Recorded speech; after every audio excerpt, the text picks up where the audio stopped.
Today we got another exclusive, none other than Oblock Oblock Oblock White. And if you have not hit that subscribe button yet, please do so now because we are going up, man. And I appreciate all the support from each and every other channel. I appreciate everybody, man. If you haven't done so, go follow at NC. She's dope too. She got great content over there, man. She just dropped some exclusive shit. So, go check her out. Go check her page out. All right, cool. But like I said, none other than today, man, we got Oblock White. So I would be remiss if I didn't say rest in peace to Oblock White. So rest in peace to Oblock White. All right, man. So let's jump into this, man. Hit that like button, hit that subscribe button. All right, let's get started. We got a Chicago Police Department original case incident report. This incident is a homicide in the first-degree murder. The occurrence location is listed as a 63 redacted Dr. Martin Luther King Jr. Drive. This happened in a parking lot / garage, non-residential location. Occurrence date is August 8th, 2012, 23:39 hours. The victim, individual, name Dunn Tony, male, black, age 19 years old. Injuries. Injury, Dunn Tony, the victim. CFD, first aid given, yes. Injury extent, fatal. Hospital, Cook County. Alright. Gunshot, type of injury, gunshot wound. Weapon used, handgun. Other weapon used, unknown handgun. Suspects, unknown name. Demographics, male, black, 5'5" to 5'7", 140 pounds to 160 pounds, black hair, age 16 to 19 years, suspected of using weapon. Alright, we have a clothing description, top white, t-shirt. Alright, scrolling down, we have a narrative here. In summary, reporting officers assisted Beat 351 as they viewed an unknown offender firing several shots at a group of people at the above location. Tony Dunn, victim, received one gunshot wound to back as a result of the shots fired by the unknown offender. CFD ambulance number 36 transported Tony Dunn, victim, to Cook County Hospital, where victim expired from his wounds and was pronounced deceased at 00:32 hours by Dr. Joseph. Tony Dunn, victim, given VIN. Reporting officers toured area with negative results and notifications listed above. Alright, the next document we have is a handwritten supplementary report written by one detective, Sergeant Richards. In summary, I'm going to try to make it out with the handwriting. In summary, R10 potentially being assigned to the mobile tech section 1 in-car video unit was notified by OPS command of a police-involved shooting at above location on August 9th, 2012 at 00:45 hours. Reporting officer arrived on scene to retrieve any relevant in-car video from the involved marked squad car number 8674, but discovered no video equipment was installed. As a result, no video was captured of above incident. Alright, and we're going to the next document. Is blank, and we have another handwritten document. Alright. In summary, reporting officers responded to Stroger Hospital in regards to a DOA removal to the medical examiner's facility. Victim pronounced dead by Dr. Joseph on August 9th, 2012 at 00:32 hours from a gunshot wound. Medical examiners, case number 150, August 12th. Not sure if that's the year. August 2012. Detective Matthews, 20618, on scene at Stroger Hospital.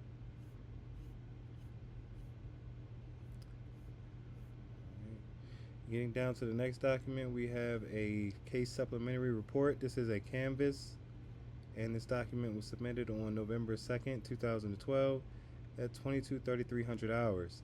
This is a field investigation canvas report. Victims listed: Tony Dunn, alias White, male, black, 19 years. Listed criminal organization: Black Disciples. Offenders: William Darren, alias Redacted, male, black, 22 years. Description: black hair. Wearing white t-shirt and blue jeans. Listed criminal organization is Redacted. And we know the victim's injuries here. We have some inventory weapons. We have a Smith & Wesson unknown model 9 semi-automatic pistol. It says the status of the firearm is unknown. And they have another pistol, a Glock 45 semi-automatic pistol.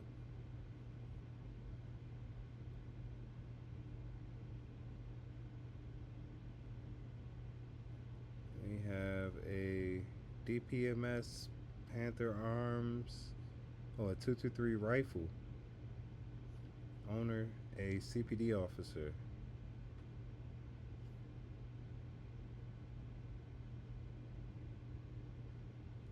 Homicide suspect information: Williams Darren, taken into custody by arresting officers. Motive: gang related.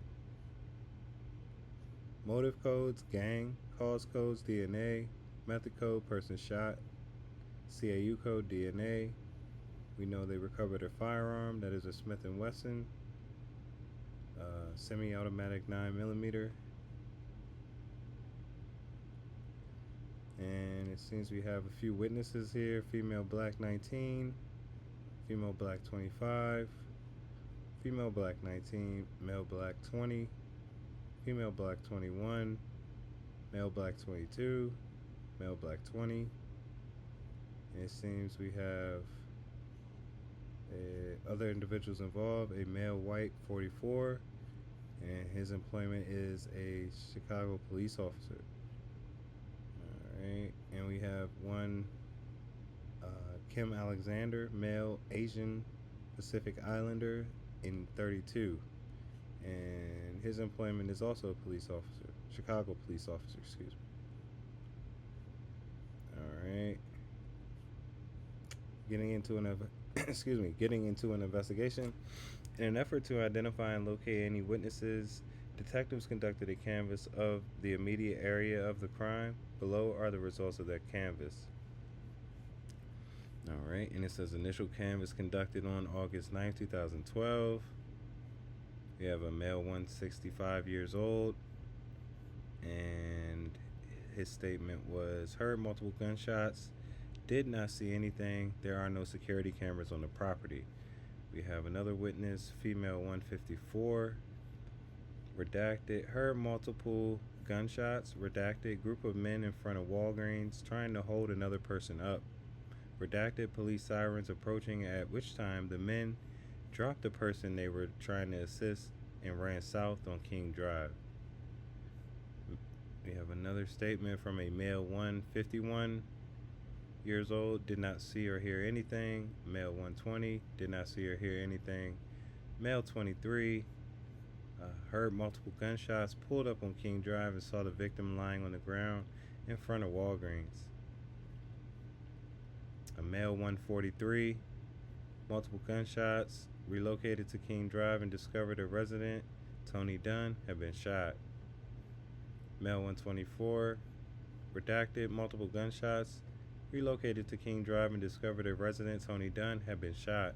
Redacted, Dunn earlier in the evening behind the Dallas Elementary School at 63rd and Calumet.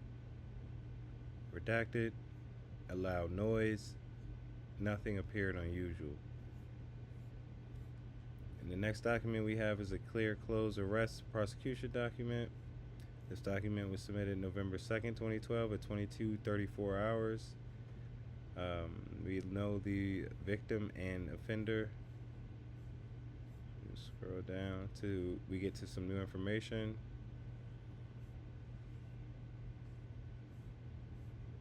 know the witnesses as well. And feel free at any time to stop the video at anything you may want to go back and look at. Excuse me.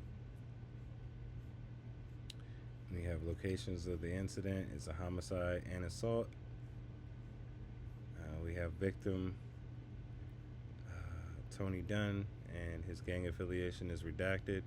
His injuries were fatal, single gunshot wound to the back/left of center at the tip of the scapula. Bullet was lodged in the mid-center chest area. Taken to Stroger Hospital via CFD ambulance number 36. Alright, and we have identified by personal identification found on body. Excuse me, it seems like it was an Illinois identification card. Additional victims: assault, aggravated police officer handgun. Seems like police officer Musa George and a second officer Kim Alexander. Musa George is a male white and Kim Alexander is a male Asian. Alright, and we have someone in custody at Williams Darren. Alright, his gang affiliation is redacted as well. We have a slew of arresting officers. Excuse me. And we have weapons, multiple it seems. We have the offender weapon, Smith & Wesson. We have a police officer's weapon and another police officer with a weapon. Manner and motive: homicide.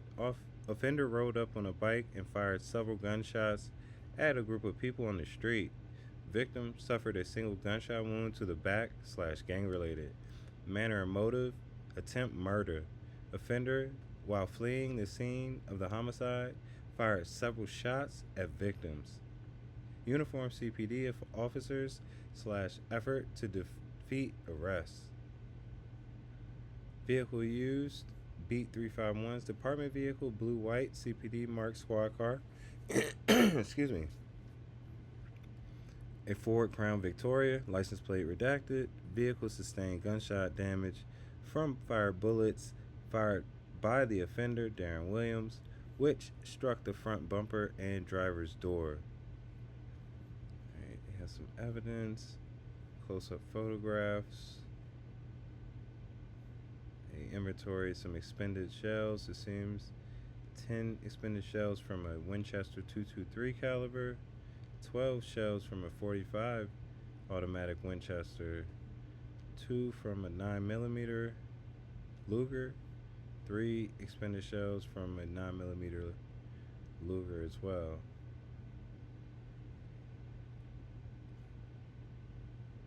Some more inventory there.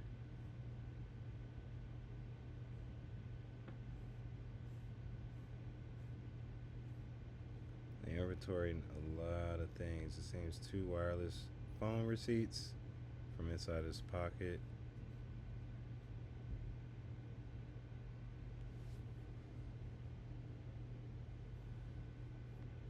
More inventory here. And some clothing. Photo array containing 6 photographs viewed by Officer George Musa, identifying offender. Consent to search forms. Some video surveillance from the Dulles School. This is a McDonald's.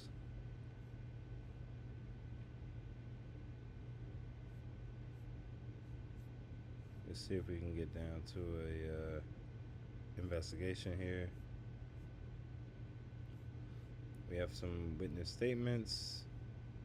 ERF video statement with ASA Chamberlain taken on August 9th, 2012 at 08:48 hours. Interview room number 1, video inventory. Okay, so they have some video statements, some handwritten statements, some oral statements. They interviewed a male 39 individual, female 37. And all of that is redacted. We have an investigation. Due to Chris limitations, this report is documented in 3 parts. Part 2 of 3 is documented under supplementary report. Okay, let's skim over that. The next document we have is a clear close arrest and prosecution supplementary report, and this document was submitted on November 2nd, 2012, 3,300 hours. This is a field investigation clear close arrest and prosecution report, and it lists the victims and the suspects / offenders. Just gonna get down to see if we have an investigation to get to. And we do here. We have on Wednesday, August 8th, 2012 at approximately 2:39 hours. While at Area Central Headquarters, the reporting detectives monitored a Zone 7 emergency radio transmission whereby a 003rd District officer assigned to B351 was heard stating, shots fired by the police. Male black running eastbound, correction, running northbound through the lot on toward Vernon, white t-shirt, jeans. Moments later, the officer broadcast over the zone that shots were fired at and by the police. Excuse me. The officer identified his location to be in the area of 63rd and Vernon, and where the offender was last seen running eastbound in the east alley at that location. The officer also requested his vehicle to be secured, which was by the area of 63rd and Martin Luther King Drive. A 10-1 was broadcast over the zone. CPD units began responding. Beat 41C20 broadcast over the zone that he located a man down at 63 redacted Martin Luther King Drive. The man down, now known as Tony Dunn, was found unresponsive with a gunshot wound to his back. An ambulance was requested for him. Beat 6510, Sergeant Lopez notified the zone that he located both officers involved in the shooting at 62 redacted South Vernon. CPD uniformed police officers Musa and Kim, assigned to Beat 351. A flash message of the offender's physical description was broadcast over the zone, described as a male black wearing a white t-shirt, mid-lip dreads, in his late teens or early 20s. Responding units began to establish a perimeter of the immediate area where the offender was last seen, and of the area between 63rd to 65th and Martin Luther King Jr. Drive, in an attempt to locate offender and an attempt to locate anything of evidentiary value. A CPD helicopter was requested to assist in this incident, as well as a K-9 unit. Helicopter Beat PH-1 responded to the area of 63rd and King Drives. 2 crime scenes were located by the responding units. The primary crime scene was located at 63 redacted South Martin Luther King Jr. Drive in the alley. This is where the aggravated assault to the police officers with a handgun occurred. The secondary crime scene was located at 63 redacted South Martin Luther King Jr. Drive. This is where the person shot, Tony Dunn, was located. Beat 41C73 broadcast over the zone that the offender's weapon was located lying on the sidewalk and being guarded at approximately 4 redacted East 63rd Street. The reporting detectives, who were assigned this investigation by Sergeant Gallagher, responded to the crime scene along with assisting area central supervisors and detectives. Upon arrival, reporting detectives learned that the gunshot victim, Tony Dunn, had been transported to Stroger Hospital via CFD ambulance number 36, where he was listed in critical condition. Both crime scenes are located in the Woodlawn neighborhood. Several commercial businesses and stores are located on Martin Luther King Jr. Drive and on 63rd Street. Surrounding the commercial businesses are residential homes and Parkway Gardens apartment buildings. The evening was clear with the temperature around 75 degrees. The area of the scene was illuminated by artificial overhead streetlights, which were all on and functional. The area of the crime scene was also illuminated by the commercial businesses and stores from King Drive and 63rd Street. The CTA Green Line L runs above ground and on an elevated track along the 63rd Street, which has a stop on King Drive with stairs leading onto both sides of 63rd Street, south and northbound, and onto the east and west sides of King Drive. On 63rd Street, just west of Martin Luther King Jr. Drive, On the eastbound lane on traffic is a southbound turning lane on the King Drive, which is just west and prior to the southwest stairs of the CTA Green Line. On the next document, between the southbound turning lane and the CTA Green Line southwest stairs, is a cemented parkway grounds area. This southbound turning lane at 63rd and King Drive runs along John Foster Dulles CPS Elementary School, which is located on the southwest corner of 63rd and King Drive and is enclosed by a chain link fence. Behind the chain link fence is the school's parking lot area, which has also a children's play lot and is situated behind the school. The front of the school is located at 6311 South Calumet, which is the first street of West King Drive. Next to the John Foster Dulles CPS School parking lot on King Drive, to the south of the Walgreens parking lot that is enclosed by a black wrought iron gate. The Walgreens parking lot has a single entrance that doubles as an exit and is located on the north side of the Walgreens store located at 63 Redacted South Martin Luther King Jr. Drive. The secondary crime scene was located in front of the Walgreens store on the sidewalk in front of the Walgreens entrance at 63 Redacted South King Drive. This is where victim Tony Dunn was found on the ground, shot and unresponsive. South on King Drive from the Walgreens store are the redacted that stretch all the way to 66 and King Drive. Across the street from the Walgreens store, slightly to the south, is a redacted. Directly north of the redacted, a parking lot enclosed by a wrought iron fence is located on the north redacted. Next to the currency exchange is a Quick Connect store located at 63 Redacted South Martin Luther King Jr. Drive. North of the Quick Connect store is an alley that runs from King Drive east to Vernon Street, which is the first street east of King Drive. North of the alley on King Drive is the J Nail store located at 6309 South Martin Luther King Jr. Drive. The primary crime scene occurred in the alley in between the two businesses at 63 Redacted and 63 Redacted South Martin Luther King Jr. Drive. Beats 351 marked blue and white squad car was located next to 63 Redacted South King Drive at the mouth of the alley. Turn partially into the alley facing southeast, approximately 10 to 15 feet to the east in front of the Beat 351's squad car was the offender's bicycle that was left on the ground. Several shell casings were observed in and around the front and sides of the squad car and by the bicycle. An inner and outer perimeter have been established at the location with red crime scene tape. At the southeast corner of 63rd Street and King Drive is the King's Discount Store. Behind the King's Discount Store is a vacant lot which is open to 63rd Street and open to the south alley of 63rd Street. This open lot is also between King's Discount Store and Rothschild's Liquor Store, which is located at the southwest corner of 63rd and Vernon.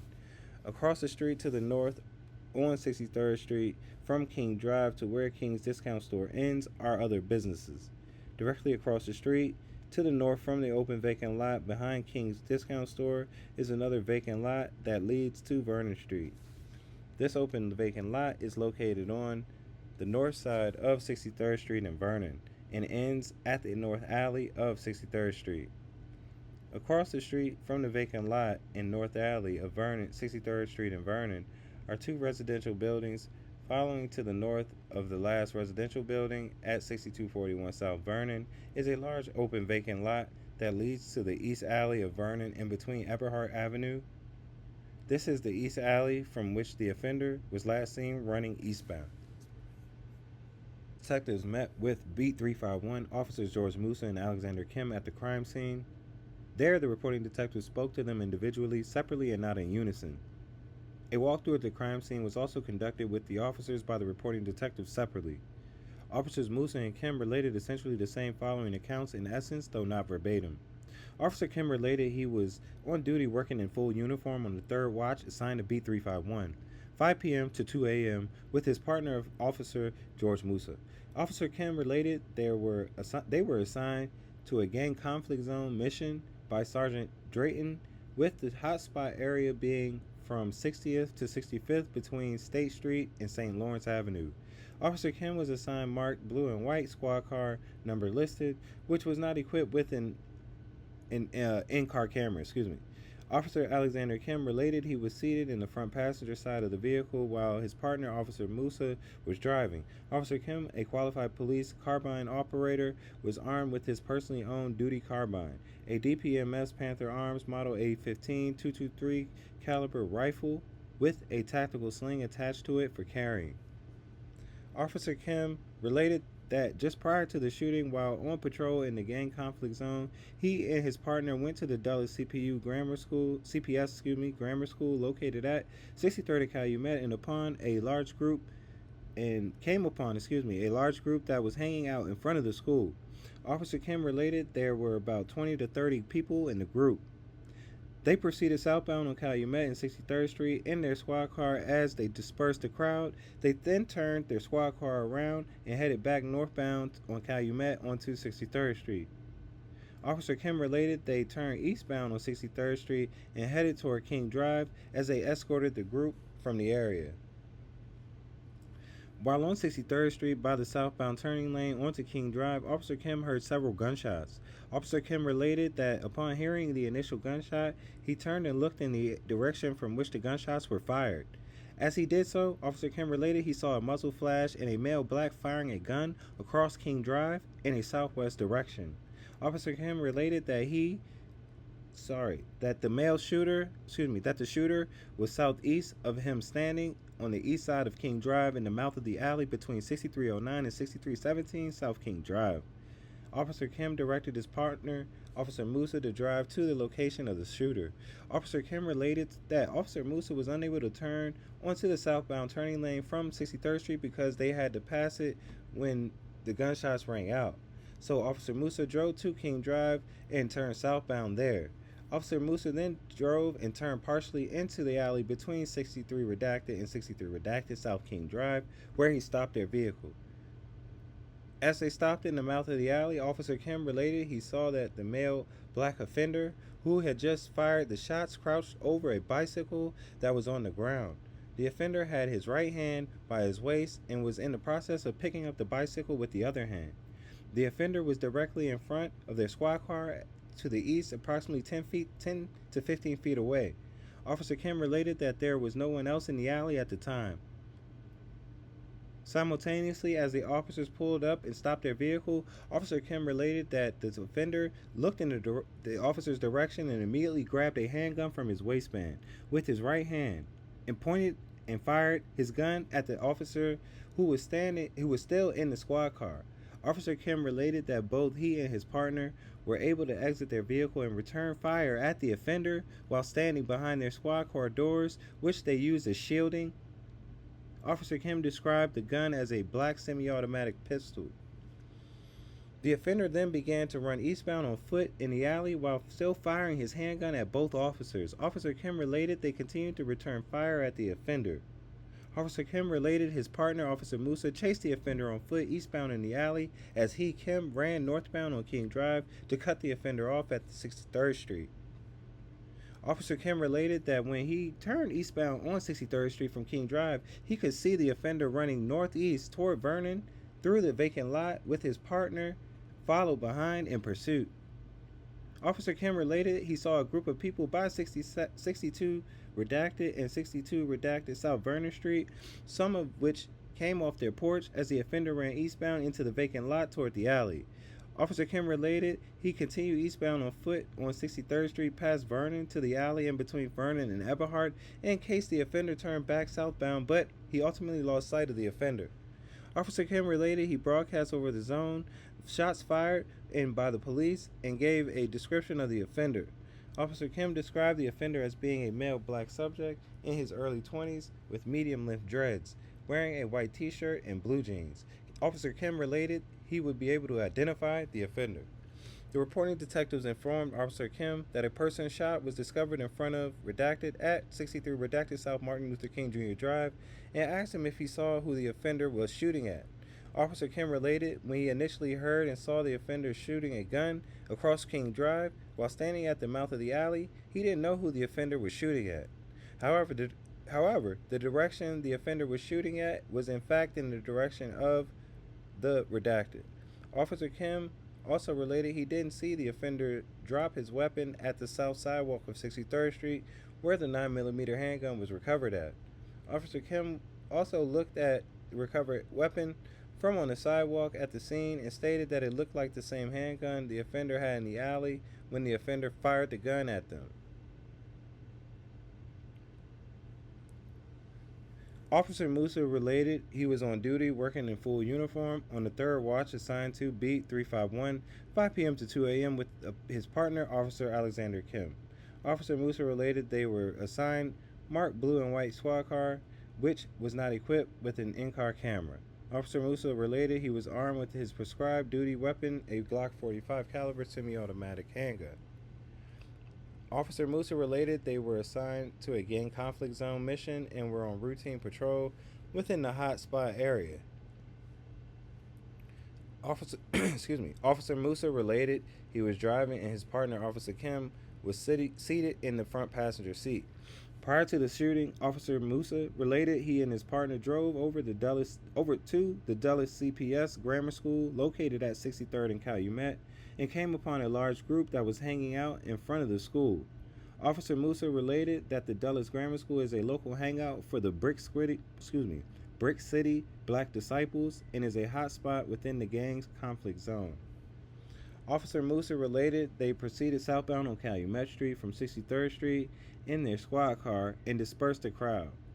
Officer Musa then turned the squad car around and headed back northbound on Calumet onto 63rd Street and then turned eastbound onto 63rd Street toward King Drive as they escorted the group from the area.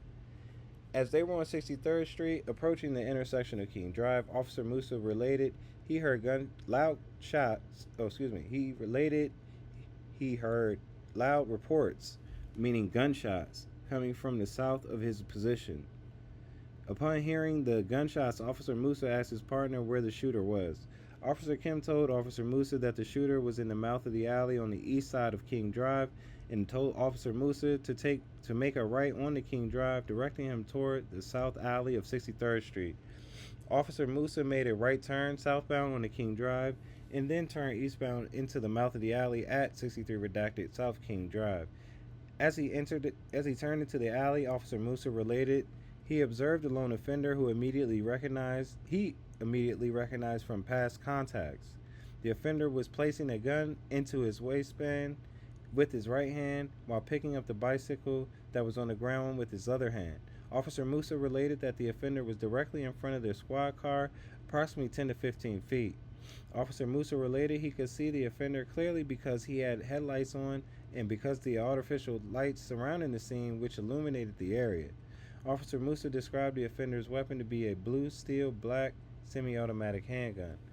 As Officer Musa stopped the squad car, the offender immediately looked up at the officer's direction, raised his gun towards them from his waistband, and began to fire multiple shots at them. Officer Musa related he immediately drew his weapon, opened his car door, exited the vehicle, and returned fire at the offender. Officer Musa related that he used his car door as a shielding. The offender then the offender began to run eastbound down the alley while also continuing to fire at both officers. Officer Musa related he continued to return fire and then chased the offender on foot eastbound down the alley.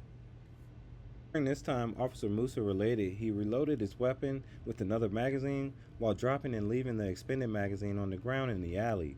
Officer Musa related the offender turned and ran northbound into the vacant lot east of the Jay's Nail Store.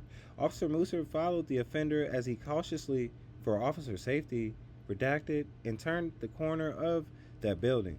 By this time, as Officer Musa turned the corner and looked, the offender had already made it to the south sidewalk of 63rd Street.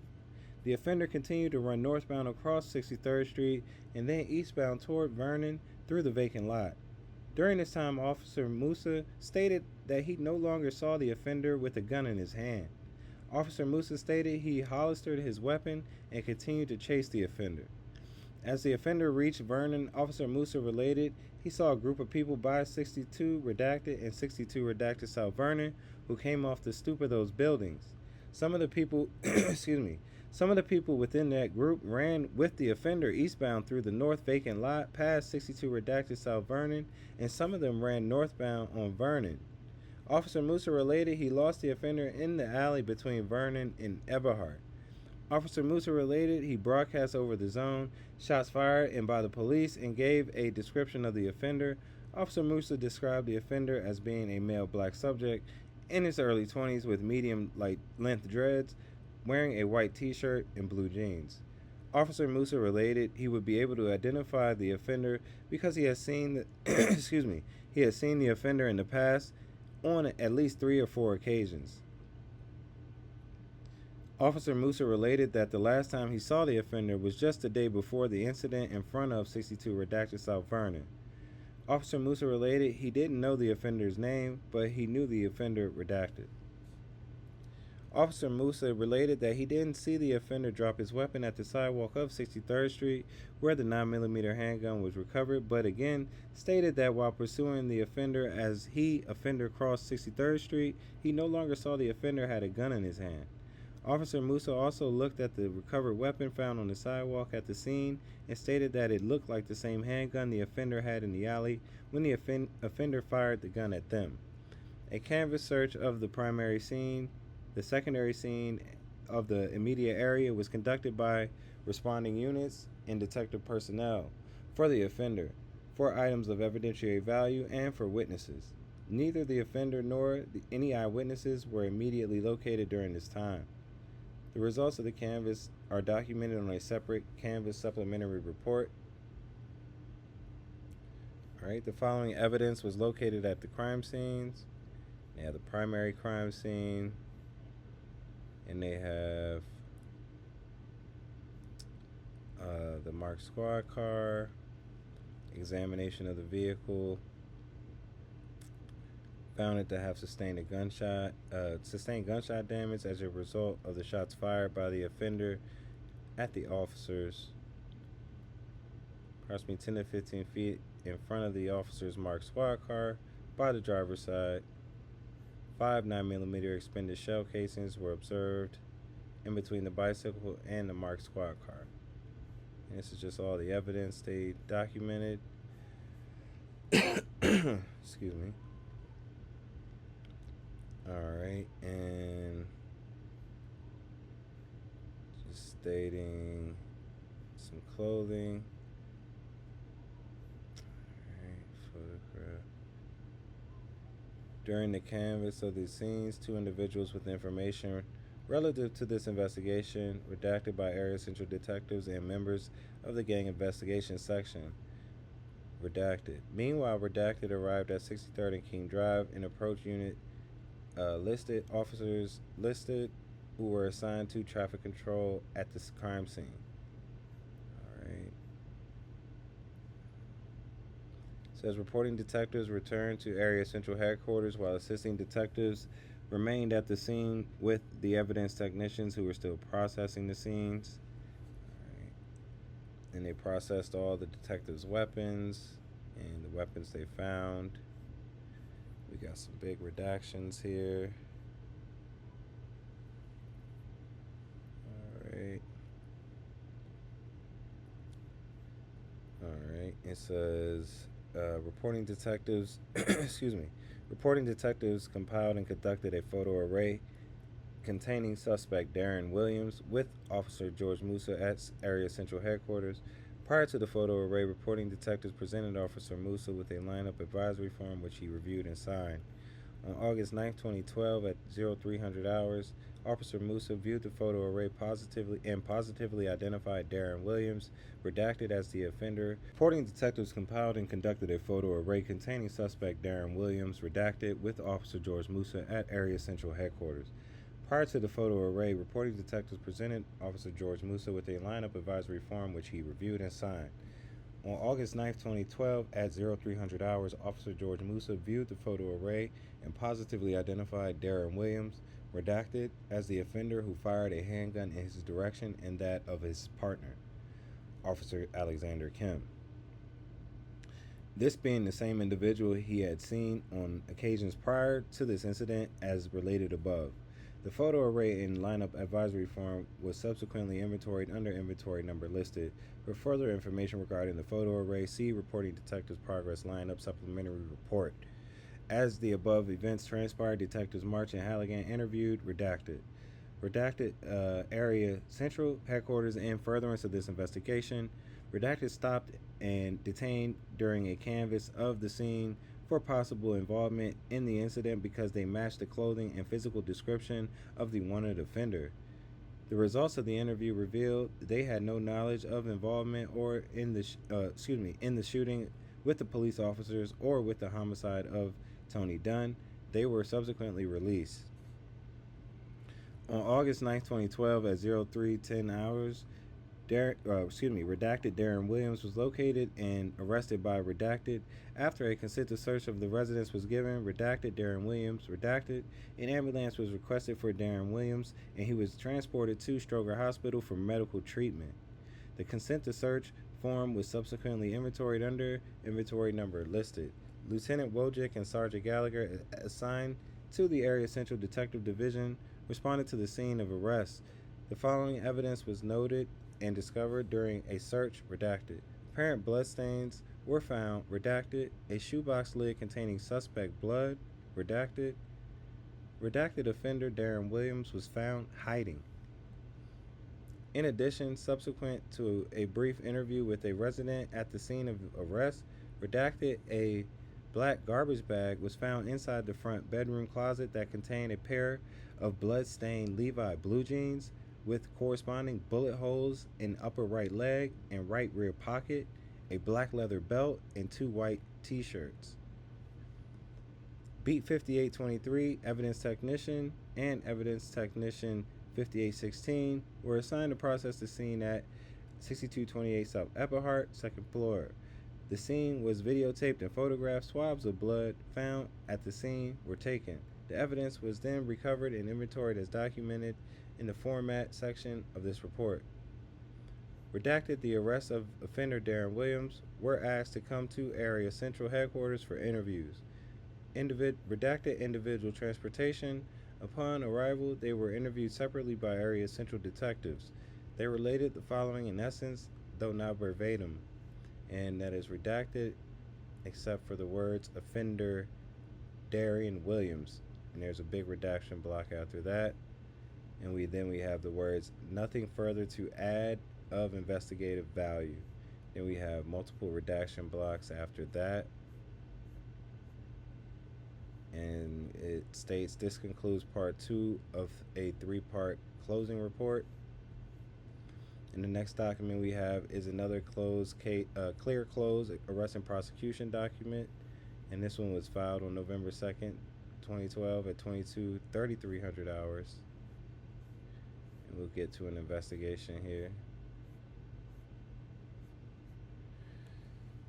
On August 9th, 2012, Detective James O'Brien responded to Stroger Hospital to check on offender Darren Williams' condition. Darren Williams was treated by Dr. Elizabeth for a gunshot wound, TNT, to his right thigh. Darren Williams was listed in good condition and was in the process of being treated and released. Beat 5823, evidence technicians responded to Stroger Hospital. There at the hospital, they photographed offender Darren Williams and his gunshot injury and also recovered his clothing. The evidence technicians also administered a gunshot residue test on the hands of the offender, Darren Williams. The gunshot residue kit was subsequently inventoried under inventory number listed. It should be noted that an excessive amount of time had passed between the shooting and the collection of the gunshot residue kit. On August 9th, 2012, at 04:25 hours at Stroger Hospital, Detective James O'Brien conducted an interview of Darren Williams. Prior to the interview, Darren Williams was advised of his Miranda rights by Detective O'Brien.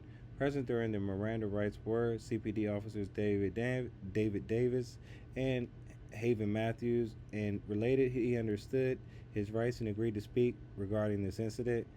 Darren Williams related the following in essence, though not verbatim. Darren related he was walking on Cottage Grove by a gas station when he was shot. Darren Williams stated he was shot at about 2 or 3 o'clock in the afternoon and didn't know who shot him. Darren stated that he didn't get treatment for his gunshot wound because he didn't know he was shot. Darren denied hiding underneath a bed when the police found him. Darren stated that he was sitting on the edge of the bed when police found him. When asked where he was at approximately 23:30 hours, Darren stated he had no comment. Detective O'Brien asked Darren Williams if he would give written consent for the collection of his DNA. Darren Williams refused to give consent for the collection of his DNA. Darren Williams was subsequently discharged from Stroger Hospital and he was transported to Area Central Headquarters. Upon arrival on August 9, 2012 at 0703 hours, Darren Williams was placed into interview room number 6 and ERI was activated. On August 9, 2012 at 0705 hours, Detective James O'Brien interviewed Darren Williams in interview room 6. Prior to the interview, Detective O'Brien re-advised Darren Williams of his Miranda rights. Detective O'Brien asked Darren Williams if those were the same rights he was given at the hospital. Darren Williams answered in the affirmative and agreed to speak with the detective. Darren Williams related the following in essence, though not verbatim. For a complete account of this interview, see electronic recorded interview documented under video inventory number redacted. Detective O'Brien asked Darren Williams if he would tell him about what happened the night before. Darren responded stating he doesn't know what Detective O'Brien wrote on the paper at the hospital. Detective O'Brien informed Darren that he wrote what he had told him. Darren asked the detective what he said and if he would read it to him. Detective O'Brien told Darren that he has to remember what he told him and to start by telling the truth. Darren then asked the detective where redacted was. Detective O'Brien asked Darren who was that. Darren stated he didn't know. Detective O'Brien then asked Darren how he got shot. Darren responded, "I told you." Moments later, Darren asked for an attorney and the interview was terminated. Felony Review was notified of this investigation. ASA Chamberlain and Amanda Pillsbury were assigned to review this case and subsequently arrived at Area Central Headquarters the morning of August 9, 2012. They were briefed regarding the facts of this case and provided with all available reports. ASA Chamberlain interview redacted on August 9, 2012 at Area Central Headquarters. They related essentially the same accounts as previously told to the reporting detectives. ERI video statements were subsequently taken with redacted by ASA Chamberlain on August 9, 2012 at 048 hours. FO redacted. Alright, they have handwritten statements. We can skim through this. Reporting detectives conducted a physical lineup at Area Central Headquarters of offender Darren Williams, viewed by Officer Jordan Musa and Alexander Kim. Prior to the physical lineup, the officers were presented with lineup advisory forms, which they reviewed and signed. On August 9, 2012, at 10:25 hours, Officer George Musa viewed the physical lineup and positively identified offender Darren Williams as the person who fired the handgun in his direction and that of his partner, Officer Kim. Alright. And Officer Kim stated the same thing. For further information regarding the physical lineup, you can see another report. It says Assisting Detective Salvador Esperanza and another detective prepared and obtained a search warrant to collect Darren Williams' DNA via buccal swab. Search warrant redacted was approved by Judge Beal on August 9, 2012 at 16:15 hours. Detective Esperanza and Petro went with Beat 5824 evidence technician executed the search warrant on August 9, 2012 at approximately 21:10 hours at Area Central Headquarters in interview room number 8. A buccal swab collection kit was administered to Darren Williams and inventoried under inventory number listed by E.T. Swain. For a complete account, see ERI video inventory number redacted. In furtherance of this investigation, the following steps were taken. An evidence submission form was submitted to the Illinois State Police Forensic Science Center for testing and analysis. Of the evidence recovered in this investigation, a rush was also requested for the testing and analysis of the firearm evidence recovered.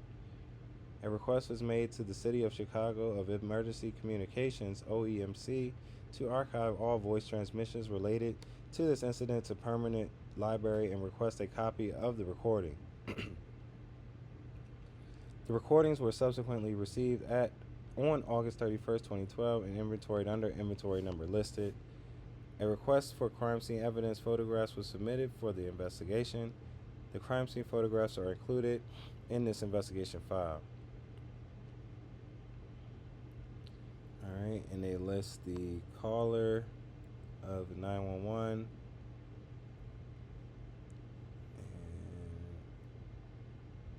revealed the responded to a check, the well-being call, redacted, northbound, male, black. Okay, so these are the people, 911 callers, I guess, giving descriptions to. Recording revealed that Unit 41C 30A was approached, redacted, in the leg, redacted. Darren Williams, who lives at, redacted. The copy of the initial OEMC transmissions relative to this investigation was inventoried under inventory number listed. Copies of the PCAD calls were included in this investigative file. The results of the canvass for security video footage from the businesses near the crime scenes, the Dulles Grammar School, the CTA Green Line at 63rd and King Drives, pod number 43 located at 63 redacted South King Drive, and the Walgreens store located at 6330 South King Drive revealed the following results. The Dulles Grammar School, located at 6311 South Calumet, has multiple security cameras around the school's exterior building. Beats 351 blue and white marked squad car, victim officer's vehicle, is seen driving southbound on Calumet from 63rd Street, where a large crowd is observed hanging out in front of the school. The crowd is seen dispersing the area. Beat 351's vehicle is then seen turning around back towards 63rd Street and then eastbound on 63rd Street. Persons within the group can be seen walking eastbound on 63rd Street and also walking southbound onto the south turning lane onto King Drive.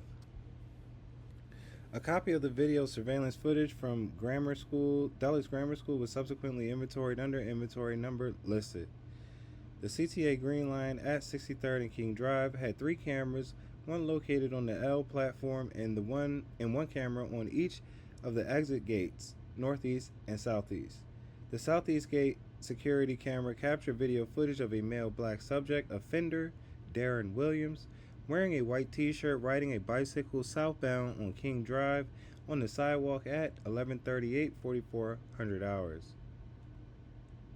Moments later, a citizen is seen walking southbound on the east sidewalk. The citizen all of a sudden stopped walking in an apparent response to the sounds of gunshots and then started to walk backwards away from the alley. A red vehicle traveling southbound on King Drive is also seen stopping in the middle of the street. Immediately thereafter, a CPD blue and white squad car, victim officer's vehicle, is seen southbound on King Drive going around the red vehicle. A copy of the CTA Green Line L security camera video footage was subsequently inventoried under inventory number listed. Pod 43, located at 63 redacted South Martin Luther King Drive, captured Beat 351's blue and white marked squad car responding to the shots fired from 63rd Street and King Drive at 11:38, 51 hours. The marked squad car is observed turning into and stopping at the mouth of the alley at 6309 South King Drive. Police officers George Musa and Alexander Kim are then seen exiting their vehicle and standing behind the squad car doors, returning fire. The video does not show the offender firing at the officers because he is out of the camera's view. Officer George Musa is then seen running eastbound down the alley and then out of the camera's view. Alexander Kim is also seen at the same time running northbound on King Drive towards 63rd Street and then out of the camera's view. A copy of the video surveillance footage from Pod 43 was subsequently inventoried under inventory number listed. The Walgreens store located at 63 Redacted South King Drive has multiple security cameras inside and outside of the store. The cameras on the north side of the building facing the Walgreens parking lots show several people running through the parking lot facility at the time of the shots fired. The interior entrance cameras facing outside shows two people, one of which appears to be victim Tony Dunn, run past the entrance at the time of the shooting. After the shooting, several people are seen walking to the front entrance of the Walgreens store and were looking down towards the sidewalk area, but the area they were looking at is out of the camera's view. This is the location where victim Tony Dunn was found lying. A copy of the video surveillance footage from Walgreens was subsequently inventoried under inventory number listed. No other business near the crime scene captured the incident. Some of the businesses did not have security cameras or were not functional. Copies of the security video footage of those businesses that did not have security cameras were downloaded and inventoried. That did have security cameras were downloaded and inventoried as documented in the format section of this report. Additional video requests for the pods located near. Alright, so they're requesting pods. Okay. On August 9th, 2012, at 1700 hours, the lodging of charges was deferred by the Cook County State's Attorney Felony Review Unit pending the results of the firearms examinations. On August 10, 2012, a post-mortem examination was conducted of victim Tony Dunn at Cook County Medical Examiner's Office by Dr. Helowinski. Dr. Helowinski ruled the cause and manner of death to be gunshot wound to the back/homicide. A copper-jacketed bullet that was lodged in the victim's body was removed during the autopsy and inventoried by forensic services under inventory number listed. A rush was requested to the Illinois State Police Forensic Science Center for examination and comparison of the copper-jacketed bullet to the firearm and to the firearm evidence recovered in this investigation. On August 10, 2012, at 11:30 hours, reporting detectives received a call from the latent print examiner from the ISP lab, stated that there were no prints on the firearm or magazine of offender Darren Williams' weapon. On August 10, 2012, at 13:55 hours, reporting detectives received a call from the firearms section at ISP lab, related that the fired bullets recovered from the victim's remains was fired from offender Darren Williams' 9mm Smith & Wesson semi-automatic handgun. Also, all of the 9mm cartridge casings recovered at the scene of 63 Redacted South King Drive in the alley were fired from offender Darren Williams' 9mm Smith & Wesson semi-automatic handgun. A recanvass of the homicide was conducted during the day watch on August 10, 2012. 3 persons were located and related they were at Dulles Grammar School on the night of the incident. They related the following. Redacted evening hours on August 8, 2012, redacted police from Dulles School located at 63rd and Calumet, redacted southbound turn on King Drive, heard multiple gunshots, however did not see anything. Redacted evening hours on August 8, 2012, located at 63rd and Calumet, redacted, eventually dispersed by police as redacted, multiple gunshots in the area but did not see anything. Redacted evening on the hours of August 8, 2012, redacted at 63rd and Calumet, redacted police, and minutes later, redacted gunshots in the area but redacted. Reporting detectives recontacted the Felony Review Unit of the Cook County State's Attorney's Office and notified them of the status of this investigation. On August 10, 2012, at 18:52 hours after reviewing the facts of the case, ASA approved 2 counts of attempted first-degree murder and 1 count of first-degree murder against Darren Williams. Reporting detectives while making a family notification regarding the charging of the offender redacted. Homicide of Tony Dunn. Reporting detectives redacted. Area Central Headquarters for an interview redacted. Detectives to the area redacted the following in essence and not verbatim. Redacted on the evening of August 8, 2012. Redacted. Time, uniformed CPD officers in marked squad car pulled up in front of Dulles School on Calumet. The officers dispersed the crowd and redacted, making too much noise. Redacted. Reporting detectives recontacted the felony the felony review unit of the Cook County State's Attorney's Office and informed them of the additional witness located by ASA. Subsequently returned to area central headquarters and interviewed Redacted at 22:15 hours. Redacted, essentially the same circumstances as told to the reporting detectives. A major case review was conducted at the Illinois State Police Crime Lab with ISP and the reporting detectives on August 17, 2012. The purpose of this meeting was to prioritize and establish protocol to work up of the evidence that was recovered and inventoried in this investigation. Based upon the arrest and charging of offender Darren Williams, reporting detectives request that this case be classified as closed by arrest and prosecution. Report by Roberto Garcia, Detective Jones, Area Central Bureau Detectives. Alright.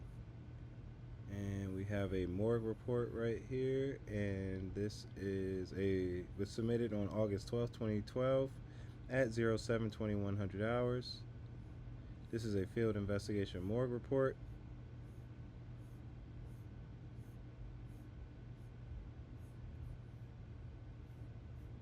Dr. Helowinski performed an autopsy on the remains of Tony Dunn and determined the cause and manner of death to be a gunshot wound to the back / homicide. External examination. Number 1, gunshot wound enter mid-left back, lodged. Internal examination. 1, copper-jacketed bullet. This is autopsy for Tony Dunn. This depicts a bullet wound entering the back and lodging. 1 bullet.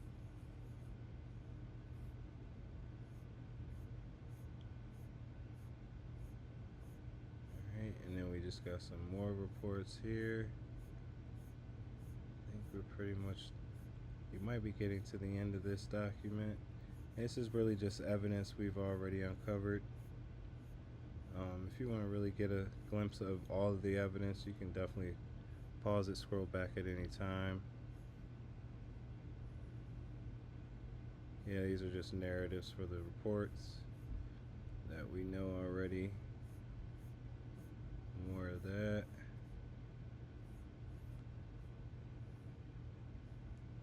It says, we'll read this. Attempt to locate and recover firearm evidence from the front driver's side door of Chicago Police marked squad car at Area 1 Motor Maintenance Garage. Arrived on scene and met with Detective March, who directed to the vehicle and bullet damage. RAT marked the bullet hole and damage to the front corner panel and door. The bullet hole in the front driver's side door exterior and front corner panel were marked with scales on the side. Okay, so they're just taking evidence of apparently, well, based on the document, it seems they were in a shootout. Alright, with the suspect. And yeah, I think we might be down towards the end here. I don't want to alright, this is just, yep, alright, cool.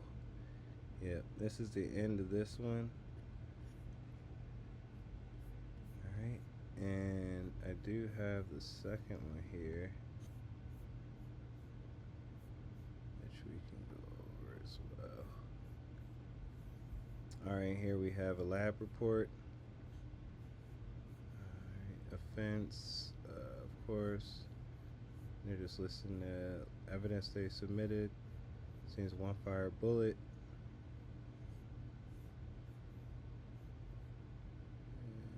They have impressions. Says exhibit number 245 caliber bullet exhibiting polygonal rifling characteristics of 8 land and groove impressions with a right hand twist. A request was made to compare the fired evidence to firearms in Exhibit 1 and Exhibit 10. There's no results there. Findings: Exhibit 1 was examined, found to be in firing condition, and test fired. So they fired the Smith & Wesson, yes, to prove that it was in working condition. Exhibit number 1 displays rifling characteristics of 5 lands. A test shot fired in Exhibit 1 was compared to the IPIS database, however, no identification was made. Examination of Exhibit number 1 revealed an obliterated area of the left side of the frame. So maybe the gun was. Standard restoration techniques revealed the characteristics. Something there. Exhibit number 2 was used to test fire Exhibit number 1. Alright, we have Exhibit 3, 4, 5, and 6. All of the cartridge cases in Exhibit number 3 were fired. In Exhibit 6. Alright, so yeah, they're doing ballistics, and they're just firing all these guns and trying to, and bullets and matching the bullets up to one another for potential matches and cases and anything that they can correlate. Alright. We have here gunshot residue kit. Exhibit 15 was examined by scanning. Conclusion. Exhibit 15 indicates that Darren Williams may not have discharged a firearm with either hand. If he did discharge a firearm, then the particles were removed by activity, were not deposited, or were not detected by the procedure. It should be noted that an excessive amount of time had passed between the shooting and the collection of Exhibit 15.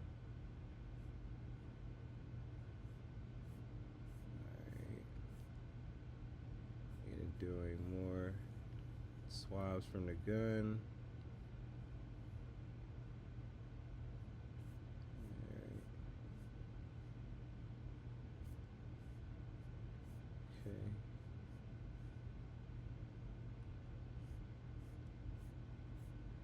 Alright.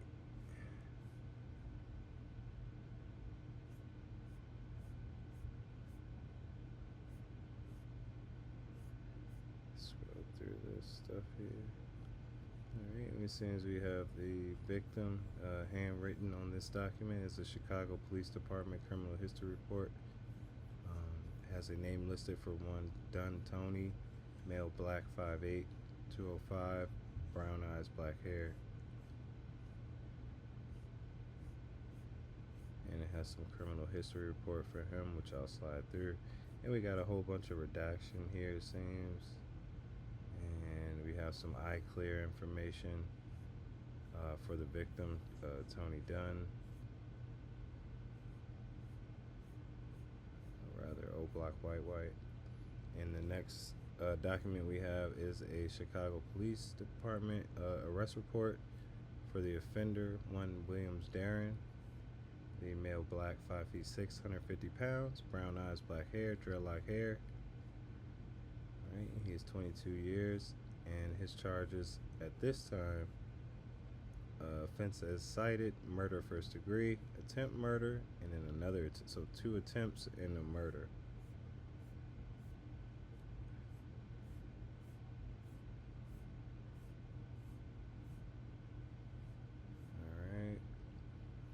And we have, excuse me, we have a narrative, and it says,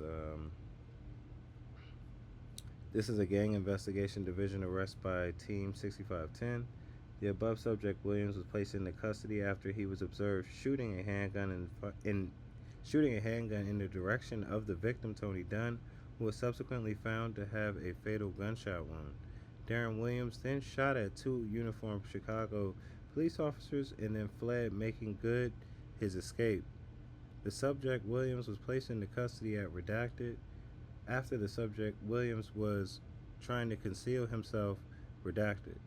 The subject refused to be handcuffed, and reporting officers used necessary force to place the subject, Darren Williams, into custody.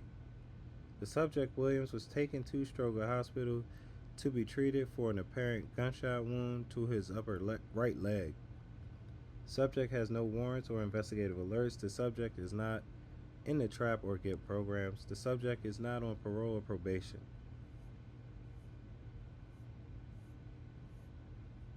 Alright.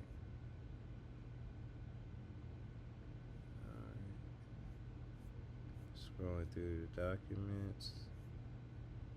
We are at another criminal history report for a one Williams Darren. And we'll scroll through this as well. Right. Got some redacted pages, complete pages redacted here. Multiple pages.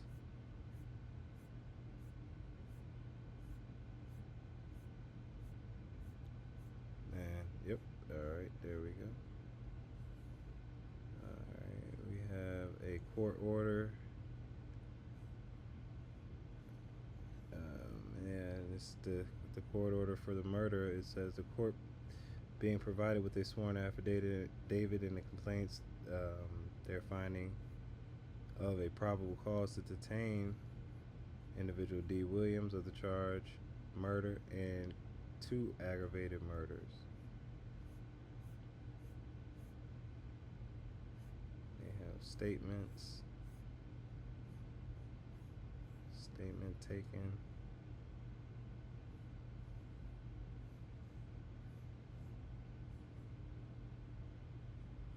Says redacted states he is 22 years old and that his date of birth is 89. He currently lives at redacted. Then we got some redacted pages.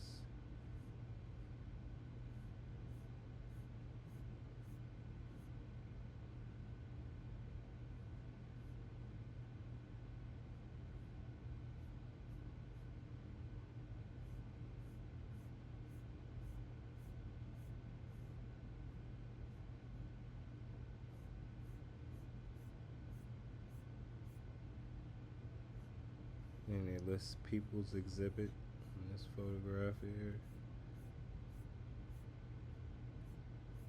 And then we get to the bottom of that document.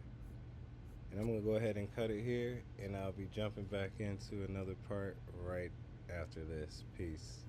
I know I said I was going to bring you a part 2, but we doing this tonight. We're not going nowhere. So stay where you are. We're jumping right in to part 2. Alright. Start off. Let's see here. Let's resize this. Alright, cool.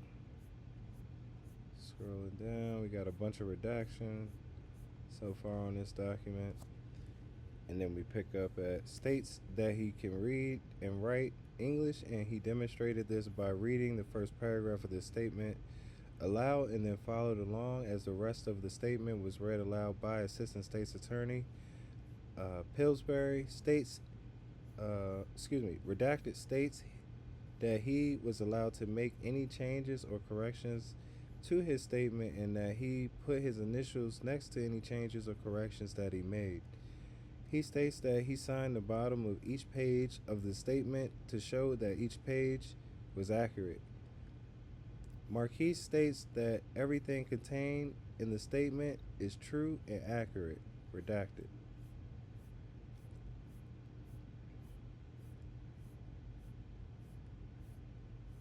We got a bunch of redacted blocks. We have a photograph.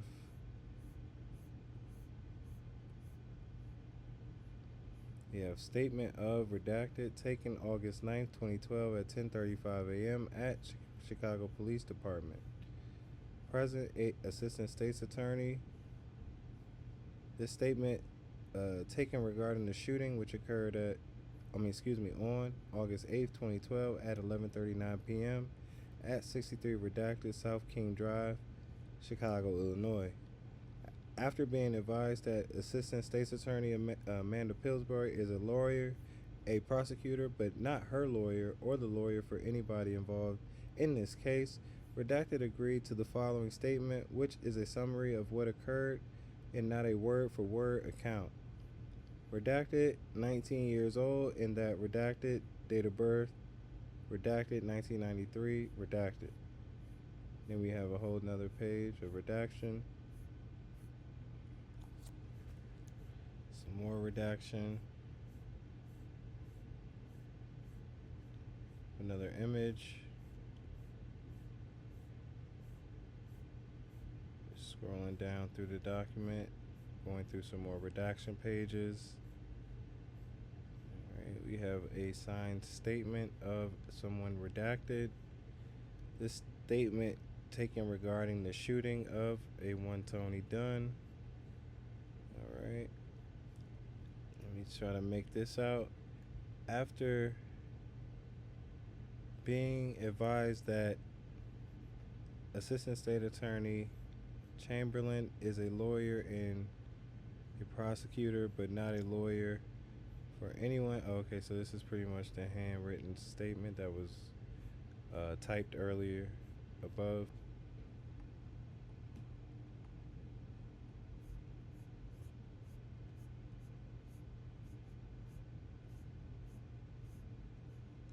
We have a photo lineup spread advisory form, Chicago Police Department. Alexander Kim agreed to view a photo lineup at a redacted location, and that is the officer signing these forms. It's the second officer agreeing to view a lineup photo spread. This is another person agreeing to view a photo lineup spread. We have more redaction. We have an image. And again, you feel free to actually pause the video at any point. Alright, and we have a case supplementary report, progress lineup document. And this document was submitted November 2nd, 2012. And this is a field investigation progress lineup report. And it lists the offenders and the victim as we know. So we'll scroll down to an investigation.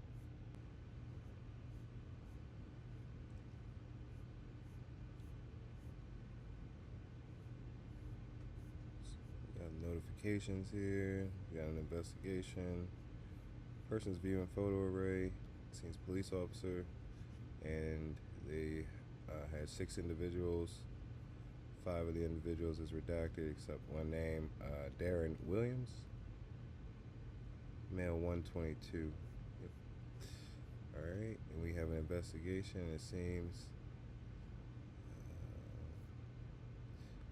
at 0300 hours, George Musa was presented with the department photo array lineup advisory form, which he read and signed. Officer Musa then viewed the photo array and positively identified the photograph of Darren Williams, male 124, as a person who fired the handgun in his direction and that of his partner on August 8, 2012 at said address. This being the same individual he had seen on occasions prior to this incident, and the officer Musa signed and dated the photograph authenticating his identification. Alright, and this investigation remains in progress. We have another progress lineup document. This one was filed on November 12th at 3200 hours. Alright, we'll scroll through this to get to some new information.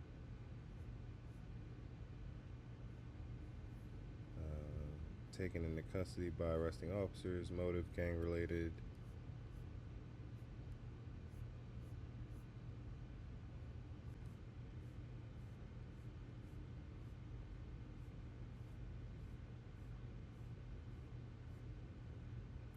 Alright, excuse me. Alright, we have an investigation.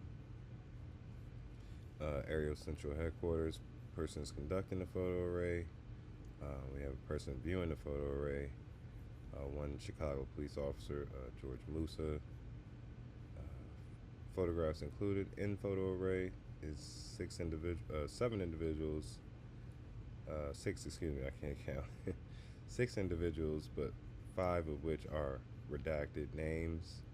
Um, First is male 124, second is male 123, third is male 122, fourth is male 124, fifth is male 124, and the sixth is male 124. It says person identified in photo array. Number 3, Darren Williams, male 122, and his name is the only name that is not redacted in the list of photographs included. Alright, we have evidence, of course, the photo array, and an investigation stating at 0300 hours, Officer Musa was presented with the department photo array lineup advisory form, which he read and signed. Officer Musa had then viewed the photo array and positively identified the photograph of Darren Williams, male 124, as a person who fired the handgun in his direction and that of his partner, Alexander Kim, on August 8, 2012 at 63 Redacted South Dr. Martin Luther King Jr. Drive. This being the same individual he had seen on occasions prior to this incident, Officer Musa then signed and dated the photograph, authenticating his identification. Alright. This investigation remains in progress. We have another progress lineup document submitted November 2nd, 2012 as well. And this is a field investigation progress report lineup. Let's see if we can get to some new information.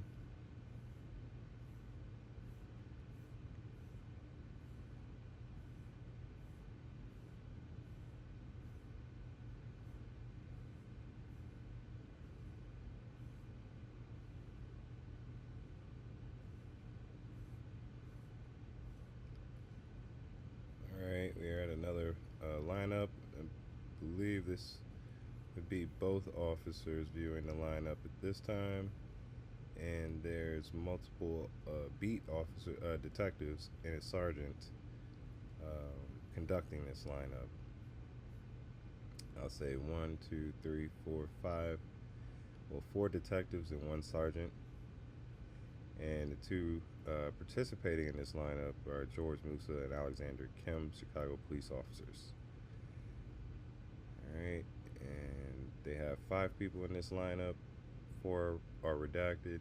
The 4th is Darren Williams and is not redacted, and it lists identified next to his name. And under that, person identified in lineup number 4, Darren Williams, male 122. Lineup photographed by a technician. Alright. Investigation. On August 9th, 2012, Darren Williams was informed that a lineup was going to be conducted and allowed to choose his position. He chose position number 4 prior to conducting the lineup. The participants were asked to put on paper suits. Officer George Musa was presented with the department's photo array lineup advisory form, which he read and signed. Officer Musa then viewed the lineup and positively identified subject number 4, Darren Williams, as a person who fired a handgun in his direction and that of his partner on August 8, 2012 at 63 Redacted South Dr. Martin Luther King Jr. Drive. This being the same individual he had seen on occasions prior to this incident. Officer Kim was presented with the department's photo array lineup advisory form, which he read and signed. Officer Kim then viewed the lineup and positively identified subject 4, Darren Williams, as the person he observed firing a handgun in a southwesterly direction across Dr. Martin Luther King Jr. Drive toward where the victim, Tony Dunn, was found lying, and also as the offender who fired a handgun in his direction and that of his partner on August 8, 2012 at 63 Redacted South Dr. Martin Luther King Drive, Jr. Drive. The advisory forms were subsequently inventoried under inventory number listed. This investigation remains in progress. Alright, we got some inventory documents. Just scroll past these. Some search warrant data. We got DNA from one Darren Williams.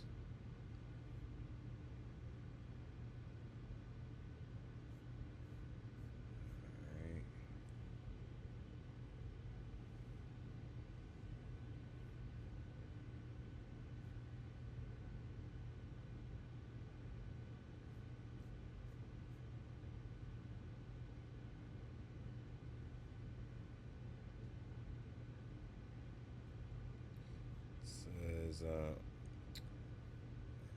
they got a search warrant for probable cause. I therefore command that you search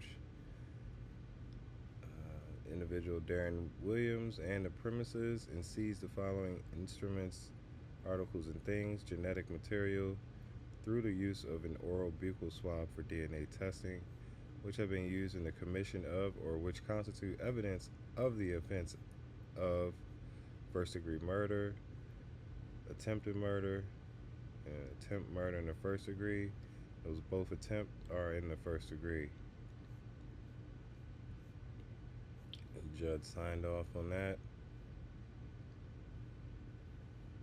They're getting some more DNA from him.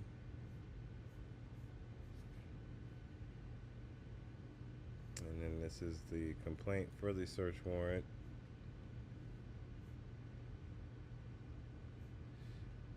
And you'll read that. I, Detective Salvador Esperanza, was assigned to assist Detectives G. Jones and Garcia to a homicide and the attempted murder of two Chicago police officers at 6330 South Dr. Martin Luther King Jr. Drive in Chicago, Illinois.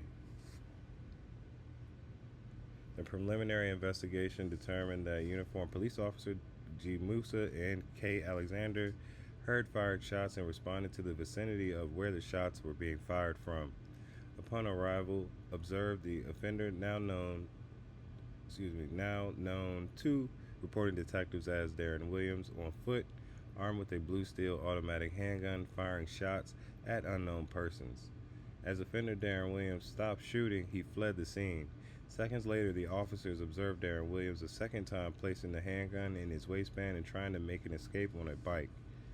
As the officers approached Darren Williams while driving their marked vehicle towards Darren Williams observed them, Officers Musa and K. Alexander. Officer G. Musa and K. Alexander then observed Darren Williams retrieve the handgun from his waistband and fire several shots at them. Officer G. Musa and K. Alexander then returned shots at Darren Williams. Darren Williams then discarded the bike and fled on foot with Officers G. Musa and K. Alexander in pursuit. After a short foot chase, Darren Williams was able to make his escape. During the shots fired investigation, reporting detectives learned that Darren Williams was in fact shooting at Tony Dunn. Tony Dunn sustained a fatal gunshot wound to his back. With the assistance of the responding police officers, Police Officer G. Musa and K. Alexander were able to retrace the route of pursuit of Darren Williams. In doing so, responding officers were able to locate a blue steel automatic handgun. This handgun was subsequently recovered in inventory by evidence technician listed. Further investigation revealed the identification of the offender, Darren Williams. Darren Williams was then located and placed under arrest. In addition, a physical lineup was conducted, and Officers G. Musa and K. Alexander were able to positively identify Darren Williams as the offender.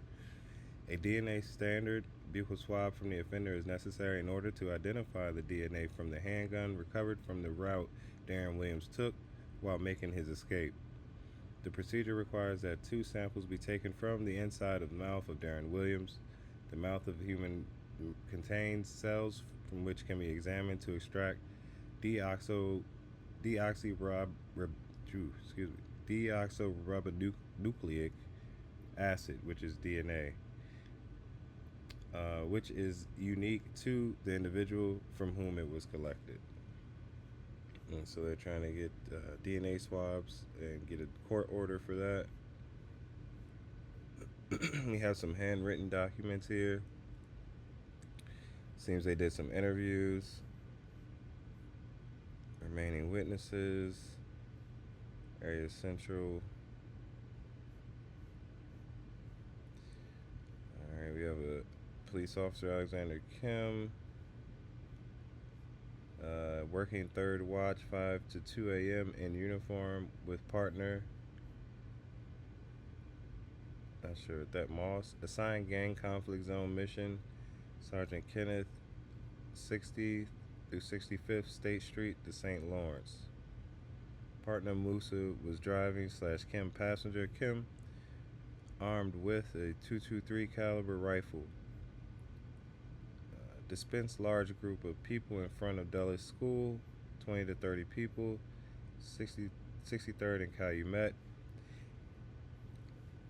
Eastbound driving from eastbound driving, I think, or eastbound 63rd from Calumet towards King Drive.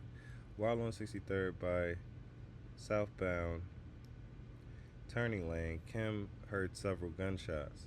Upon hearing first gunshot, looked and saw male black on east side of King Drive in the mouth of the alley between 63 redacted through 63 redacted King Drive, firing a gun southeast direction across the street, saw muzzle flash. Told partner Musa to drive to the location of shooter, unable to turn at southbound lane, so they turned right on King Drive, turned and stopped partially at mouth of alley. As they stopped, Kim saw male black offender, crouched over a bike on the ground. Offender's right hand by waist was picking up the bike with other hand. No one else in the alley. Offender in front of squad car, 10 to 15 feet away. Offender looked at their direction and immediately grabbed a gun from his waistband with right hand, pointed and fired at both of them, still in squad car. Exited vehicle and returned fire at offender. Were behind their squad car doors, shielding. Gun offenders was a black semi-automatic pistol. Offender ran eastbound while still firing at officers. Officers continued to return fire at offender. Musa chased offender on foot eastbound the alley. Kim ran northbound on King Drive to cut off offender at 63rd. Kim turned eastbound at 63rd. See Musa, offender running northeast toward Vernon through vacant lot with Musa behind in pursuit. Saw a group by 6243 and 60-something Vernon. Someone come out. Offender on a porch. Offender ran eastbound in the vacant lot toward alley. Kim continued to run eastbound past Vernon to alley between Eberhart in case offender turned back. Southbound, lost sight of offender. Broadcast over zone, shots fired at by police, and gave description of offender. Offender male, black, early 20s, medium left dreads, white t-shirt, and blue jeans. Kim states he can ID offender. States he didn't know something offender was firing at, driving the initial shots, but offender was in fact shooting toward the Walgreens. Kim didn't see offender drop his gun. Kim states that the received weapon looks like the gun the offender had when he fired at them. And they have Detective George Musa's statement.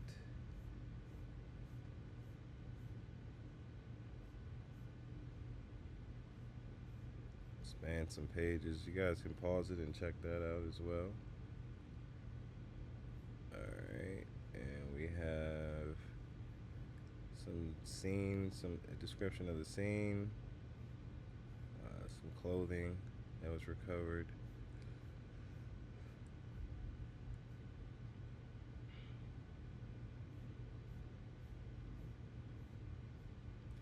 Seems to be some witnesses that are redacted on these pages that we're passing here. Some redactions, male 139, redacted, was asleep by 21 to 2200 hours, redacted. Seems we have a crime scene write-up or drawing by the detective here.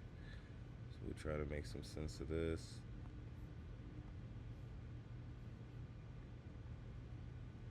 Alright. Excuse me. Seems we have a t-shirt here. this is seems to be over 30 shots. If these are representations of bullet fragments.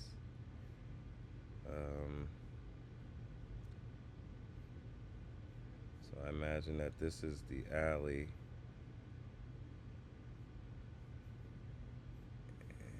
And maybe they came in this way. And he was running this way, probably maybe trying to go this way. And that's probably why these shots are separated, right? Because if he's trying to pick up the bike, with his with the gun on his waist, you got to pull the gun out to ride the bike anyway.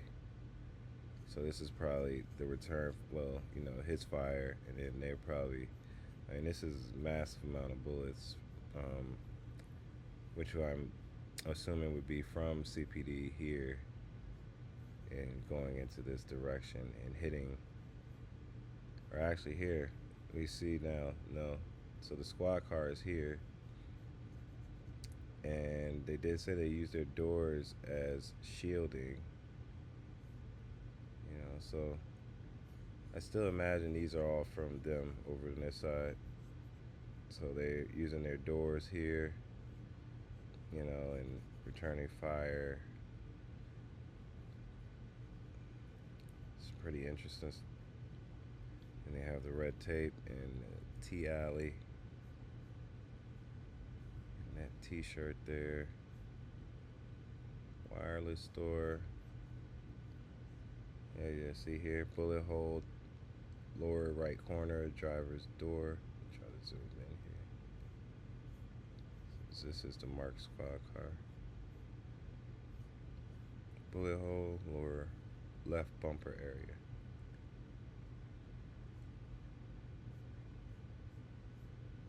And so I like those because it kind of gives you an idea of like what the actual scene looked like firsthand from the officer at the scene.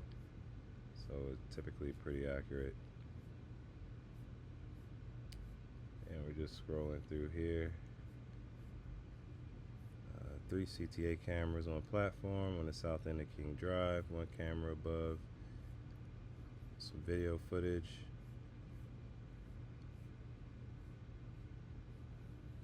Some more witness statements that are redacted from one female 19. Female 25 statement, says shot, redacted, saw people running, redacted, north with the police behind them.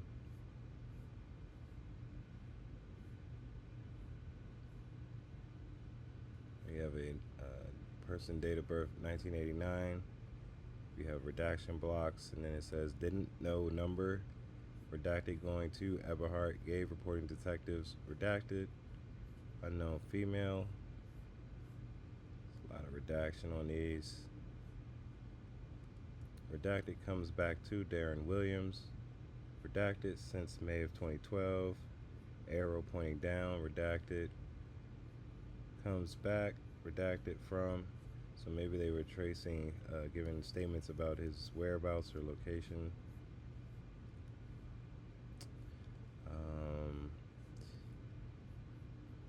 This might be like a projection of how the bullet, where they fired the bullets from. Not 100% sure here. Seems to be some kind of drawing. And we have redaction, not going any, and then redaction. And here we have a little drawing on this document that has a number 1 pointing up in an angle, number 2 pointing up, number 3 pointing left, arrows pointing left, number 4 arrow pointing down, 5 arrow pointing left, 6 arrow pointing up. Not sure what exactly this is. Here, you guys can tell me in the comments what you think this is. Alright, and felony review for the ASA. Charges approved by the ASA.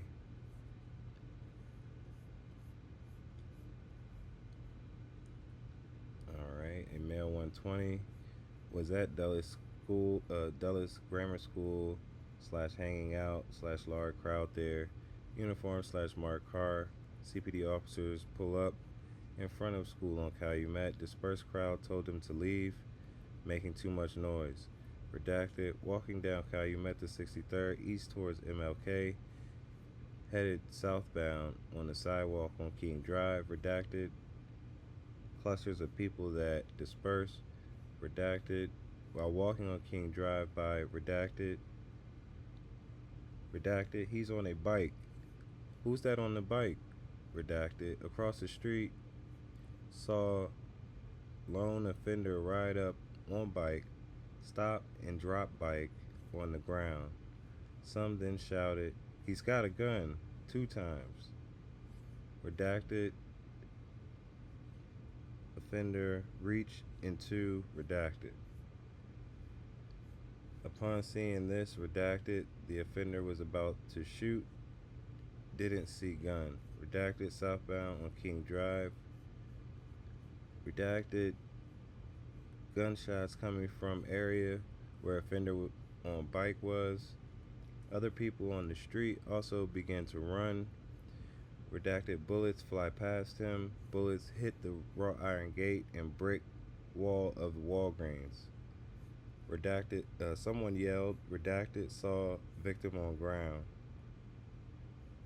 Redacted, multiple gunshots coming from some area. Redacted, saw same CPD officers that dispersed. Redacted, gun battle. Officers were being fired at / could tell by the sounds of the gunshots.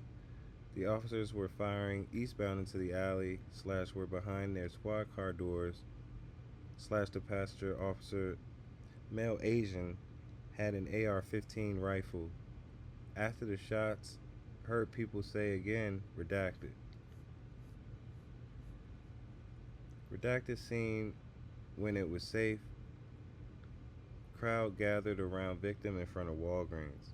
Redacted, one in the crowd that was dispersed by the police, including victim, had a gun nor shot a gun at the shooter. Redacted, a way to get a good look at the offender face. Said offender was a male black with white t-shirt and blue jeans. Bike, I'm not sure what that is. As seen, is same bike offender was on. Interview with ASA on August 10, 2012 at 10:15. Alright, we have another interview by someone born in the year 1990. Was on Redacted, heard multiple shots, area, King Drive, saw an unknown male one run by saying he was shot. Redacted, redacted something 911, but hung up. Redacted, called Darren to find out where he was. Darren said, Redacted. A few minutes later, police arrived. Alright, we have another report from a female 19. Redactions.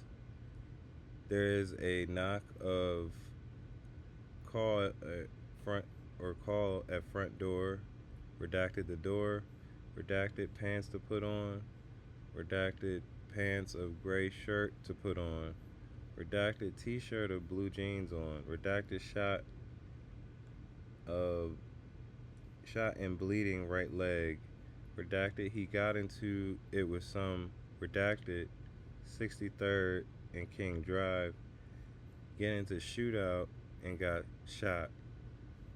Redacted, sweating and acting nervous. Police came. Redacted, excuse me, know where he went. Police entered and see something. Search. Police found. Redacted. All right. Then we have ASA Clancy grand jury. Okay.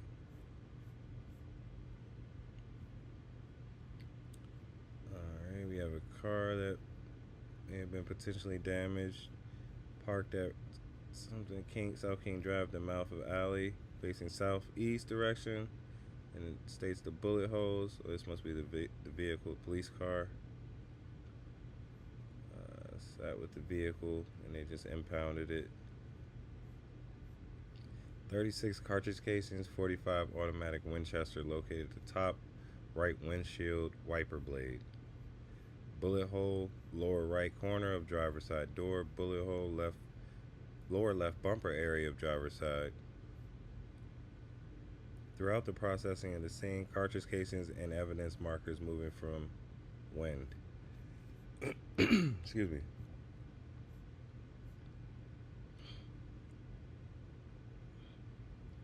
Alright, we have some more interviews by the ASA.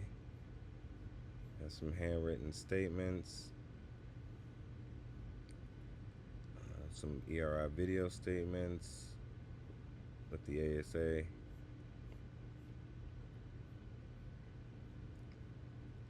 Alright, and we have a statement here. Nobody was with me walking on Cottage Grove by gas station when I got shot about 2:03 in afternoon. Don't know who shot me. Didn't get treatment because he didn't know he was shot. Was sitting on edge of bed when police came, not hiding underneath. When asked where he was at 11:30 p.m., Williams stated no comment. Won't consent to buccal swab. Gunshot wound exit outside of right thigh. Gunshot wound entrance outside of right buttocks. Right. Then the officers guarding the weapon and the location where they found the weapon. And they're listing just some canvassing.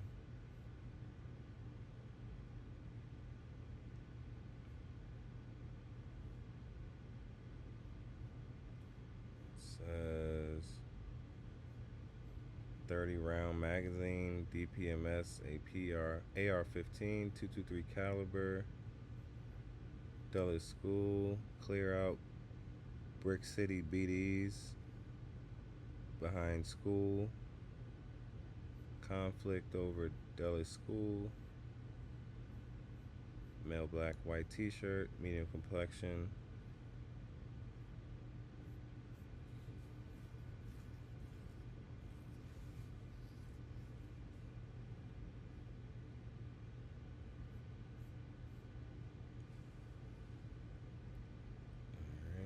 Said he heard one witness, male 23, heard shots, see officer with some redacted running towards 63rd Vernon Field across from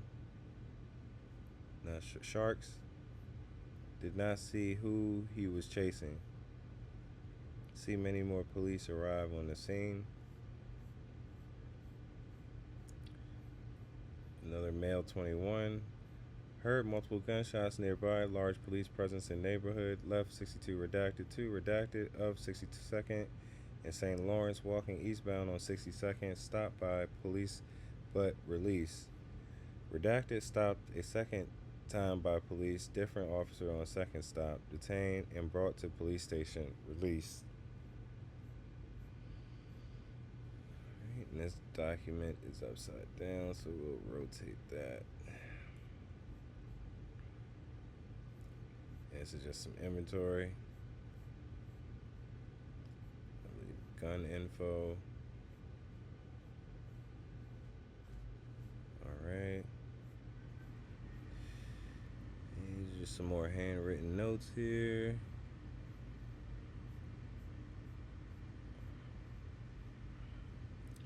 It's the victim information. This is did contact in July on done. Not too sure about that. Oh, and excuse the noise if you heard the furnace click on. Alright, we have another, seems to be a crime scene drawing by the officer.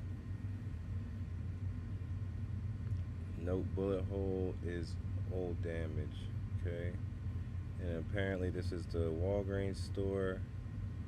This is a hat, basketball, and water bottle.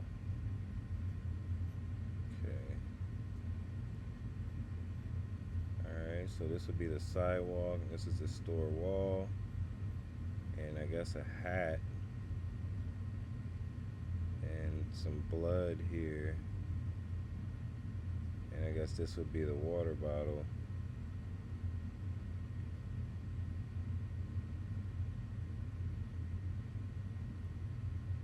And maybe this is where the body was found. Fence, driveway, section, security gate.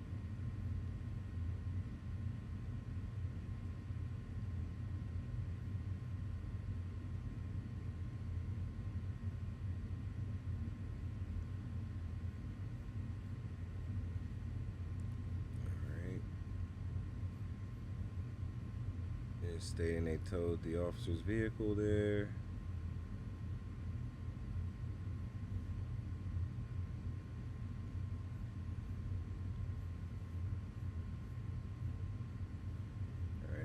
Another drawing here. Supposed to be the alley maybe that they were drawing here. Tony Dunn, 93 question mark, Buick LeSabre. 2 cameras on 63rd. We have a detective progress report. And we have some, seems like a data log. ERI suspect Williams Darren in room number 6 on August 9th, 2012. Brought in room 0703 hours. ERI INT/Miranda 0707 hours. Invoke/interview ends August 9th. Lineup return, lineup photos, bathroom, water, wound needs attention. 003 called the hospital, hospital run, ERI off. Alright. Some video statements. Notifying something, maybe mother of redacted, a witness to murder, reporting detectives, met with redacted, agreed to go to A/1 for interview. Alright, they're listing some more camera angles.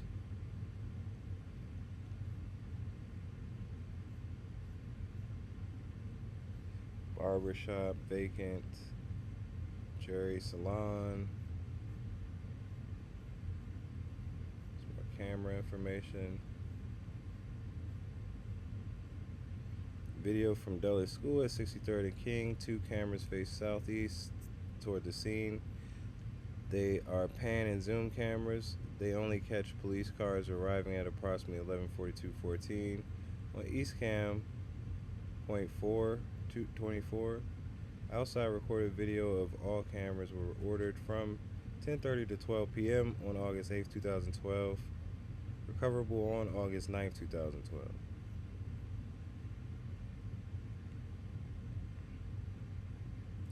They're trying to retrieve camera footage.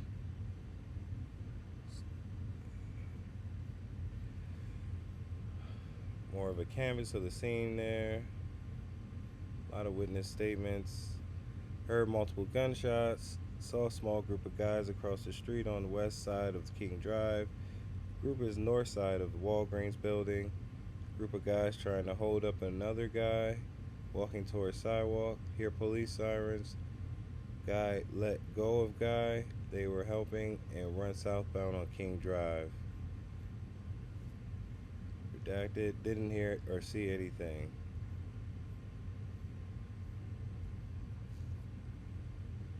Did not see shooter, only heard shots.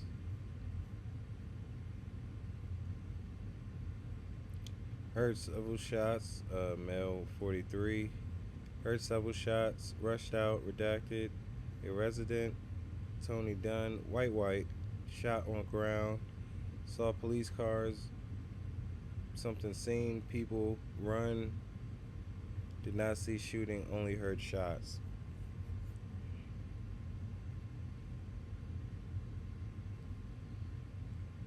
Something redacted, 20 shots, saw something down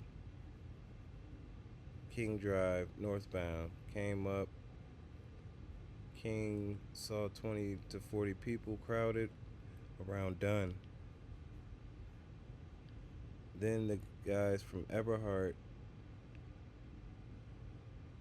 done something having behind school, saw Dunn behind school. One photo of shooters, not sure. Did not see shooter, only heard shots and saw victim on ground.